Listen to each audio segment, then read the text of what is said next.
నమస్తే, welcome to our channel. YSRCP వాళ్ళు తెలుగుదేశం మహానాడు ఏదైతే జరిగిందో కడపలో, ఆ సందర్భంగా వైఎస్ఆర్సీపీ స్టాచ్యూకి తెలుగుదేశం పార్టీ జెండాలు, అదేవిధంగా అదేదో ఫ్లెక్సీలు ఏదో కట్టారని చెప్పి తెగ హడావిడి చేశారు. మరి ఇదేంది? మనం అధికారంలో ఉన్నప్పుడు మనం చేసిన పని ఏంది? ఇది ఎన్టీ రామారావు గారి స్టాచ్యూ. ఎన్టీ రామారావు గారి స్టాచ్యూకి వైఎస్ఆర్సీపీ ఫ్లాగులు కట్టింది మీరు కాదా? ఈ సాంప్రదాయానికి తెర తీసింది మీరు కాదా? మీరు చేశారు కాబట్టి మీరు చేస్తే సంసారము, మిగతా వాళ్ళు చేస్తే వ్యభిచారమా? ఇదే అంశం మీద ఇక్కడ చూడండి. ఫస్ట్ ఇది చూడండి, వైఎస్ఆర్సీపీ ఫ్లాగ్స్, ఎన్టీ రామారావు గారి ఫోటో. మీరు కట్టారు కాబట్టి వాళ్ళు కూడా కట్టారు. అదేవిధంగా పెద్ద మనసుతో పెద్ద మనిషి అయినటువంటి చంద్రబాబు నాయుడు గారు ఇది తప్పు, ఇది తొలగించండి అని చెప్పి మరుసటి రోజు తొలగించారు. కానీ వైఎస్ఆర్సీపీ అధికారంలో ఉన్నప్పుడు ఈ విధంగా ప్రతి మీటింగ్లోనూ ఎక్కడ రామారావు గారి స్టాచ్యూ ఉంటే అక్కడ వైఎస్ఆర్సీపీ ఫ్లాగులు ఇట్లా కట్టి రెచ్చగొట్టేవాళ్ళు. ఎందుకంటే 151 సీట్లు గెలిచారు కాబట్టి మదంతో కొట్టుకునేవాళ్ళు. 151 సీట్లు గెలిచినటువంటి మీరే ఇట్లా చేస్తే 164 సీట్లు గెలిచినటువంటి కూటమి కార్యకర్తలు కావచ్చు, తెలుగుదేశం కార్యకర్తలు కావచ్చు, ఏ విధంగా ప్రవర్తిస్తారు? న్యూటన్ లా ప్రకారము చర్యకు ప్రతిచర్య. సో అదేవిధంగా చంద్రబాబు నాయుడు గారు అయితే దాన్ని తొలగించమని చెప్పారు. ఇప్పుడు వైఎస్ఆర్సీపీ వాళ్ళు వచ్చి మేము అధికారంలోకి వస్తే తెలుగుదేశం కార్యకర్తలకు సంబంధించిన ఇంటిపైనే జెండా కడతామంటున్నారు. మీరు వచ్చేది లేదు, సచ్చేది లేదు, జెండా కట్టేది లేదు. దానికి సంబంధించి పెద్ద రచ్చే జరిగింది పులివెందల్లో. అది చూద్దాం రండి. జెండాలు ఫ్లెక్సీలకు సంబంధించి పులివెందల్లో రచ్చ జరిగింది. ఆ వార్త ఒకటి ఉంది, చూద్దాం రండి. పులివెందల్లో ఫ్లెక్సీ వార్. టీడీపీ ఫ్లెక్సీలు చించేసిన వైసీపీ శ్రేణులు. వాళ్ళది మహానాడు జరుగుతూ ఉంది, వాళ్ళు ఫ్లెక్సీలు కట్టుకుంటారు, జెండాలు కట్టుకుంటారు. మీకు వచ్చిన నొప్పి ఏంది? ఎందుకు చించారు? మీరే గొడవకు కాలు దూవుతారు. వాళ్ళు ఏమైనా చేస్తే కేసులు పెడితే మీ జగన్మోహన్ రెడ్డి గారు వచ్చి బీద ఏడుపులు ఏడుస్తారు. ఇక్కడ చూడండి, టీడీపీ ఫ్లెక్సీలు చించేసిన వైసీపీ శ్రేణులు. పులివెందులు ఏమైనా వైఎస్ జగన్మోహన్ రెడ్డి జాగీరా?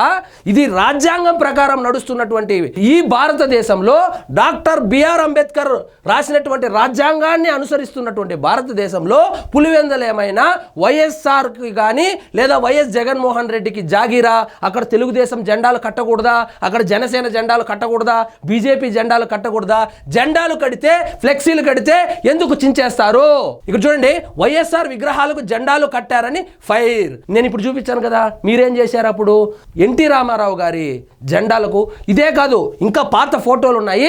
కాంగ్రెస్ ప్రభుత్వం వచ్చిన తర్వాత, వైఎస్ రాజశేఖర్ రెడ్డి గారు ముఖ్యమంత్రి అయిన తర్వాత ప్రతి ఎన్టీఆర్ విగ్రహానికి అప్పట్లో కాంగ్రెస్ జెండాలు కట్టారు. మదమెక్కి కాంగ్రెస్ జెండాలు కట్టారు. మీరు ప్రారంభించినటువంటి సాంప్రదాయం ఏదైతే ఉందో వాళ్ళు కొనసాగిస్తూ ఉన్నారు. దానికి పిసుక్కుంటే ఎట్లా? ఇటు చూడండి, వైసీపీ నేతలపై కేసు నమోదు. A1గా ఎంపీ అవినాష్ రెడ్డి పిఏ.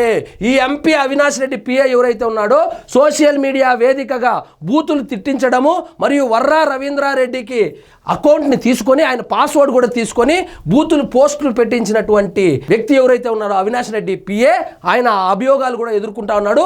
ఆయన అరెస్ట్ చేసేదానికి పోతే ఈయన అవినాష్ రెడ్డి అప్పుడు అడ్డు కూడా పడినాడు. పులివెందులలో మహానాడు టీడీపీ తోరణాలను తొలగించిన వైసీపీ శ్రేణులపై పోలీసులు కేసులు నమోదు చేశారు. ఇట్లాంటి పనులు చేస్తే కేసులు నమోదు చేయకుండా ఇంకేమన్నా బీర్ కేసు ఏమైనా ఇస్తారా? తాగమని కేసులే నమోదు చేస్తారు. మళ్ళా కేసులు నమోదు చేస్తే మా వాళ్ళను రాజకీయ కక్షతో అరెస్టు చేశారు, లోపల దోమలు కొడతా ఉన్నాయని జగన్మోహన్ రెడ్డి గారు ప్రెస్ మీట్ పెడతారు. ఎవరు ముందుగా గొడవకు కాలు దువ్వింది?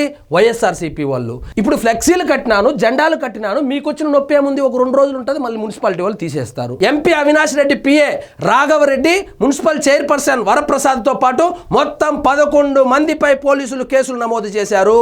బిఎన్ఎస్ సెక్షన్ల కింద పులివెందుల పోలీసులు కేసులు నమోదు చేశారు. ఈ సందర్భంగా Pulivendula TDP incharge BTech Ravi శుక్రవారం పులివెందుల మీడియా సమావేశంతో మాట్లాడారు. ఈ బీటెక్ రవి గారు కూడా గుర్తుపెట్టుకోవాల్సిందంటే, మీరు అధికారంలో ఉన్నారు సార్, ఇటువంటి చర్యలను ఎట్టి పరిస్థితుల్లోనూ మీరు హర్షించకూడదు. వీళ్ళ మీద కేసులు పెట్టి వీళ్ళు లోపల పోయేంత వరకు మీరు గట్టిగా పోరాడాలని కోరుకుంటున్నాము. పులివెందుల ఎవరి జాగీరు కాదు, ఎవరి ఫ్లెక్సీ అయినా కట్టుకోవచ్చు, ఎవరి జెండానైనా ఎగరవేయచ్చు.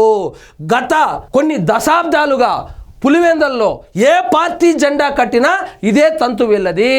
రోజులు మారాయి, జెండాలు కూడా మారాయి. ఇప్పుడు పులివెందల వాళ్ళకి మిగతా పార్టీల జెండాలు కూడా కొంచెం చూపించండి. ఆంధ్రప్రదేశ్లో ఒక వైఎస్ఆర్సీపీనే కాదు, ఆంధ్రప్రదేశ్లో ఉన్నది ఒక జగన్మోహన్ రెడ్డి గారు. చాలా పార్టీలు ఉన్నాయి, చాలామంది రాజకీయ నాయకులు కూడా ఉన్నారు. వాళ్లకు పులివెందుల్లో కూడా అభిమానులు ఉన్నారు. వాళ్ళు ఫ్లెక్సీలు కడతారు, జెండాలు కూడా కడతారు. ఇది ప్రజాస్వామ్యము. కాబట్టి దయచేసి ఇటువంటి చర్యలకు ఏ పార్టీ వాళ్ళకు సంబంధించిన కార్యకర్తలు కూడా ఇటువంటి చర్యలు చేయకూడదు. ఫ్లెక్సీలు జెండాలు కట్టుకోవడము ఇది ప్రజాస్వామ్యంలో ఇది ఒక ఆనవాయితీ. దయచేసి ఇటువంటి కార్యక్రమాలకు ఎవరు తెర తీయద్దండి. ఈ ఎంపీ అవినాష్ రెడ్డి ఎప్పుడు లోపలికి వెళ్తాడో తెలియడం లేదు. ఈయనైతే నెక్స్ట్ అరెస్ట్ చేయబోయేది ఈయనైతేనే వార్తలు అయితే వస్తుంది. చూద్దాం మరి ఏం జరుగుతుందో. సో ఇదండి ఈరోజు మన టాపిక్. మీకు ఈ వీడియో నచ్చినట్లయితే లైక్ చేయండి, షేర్ చేయండి. ఛానల్ మాత్రం సబ్స్క్రైబ్ చేసుకోవడం మర్చిపోవద్దు.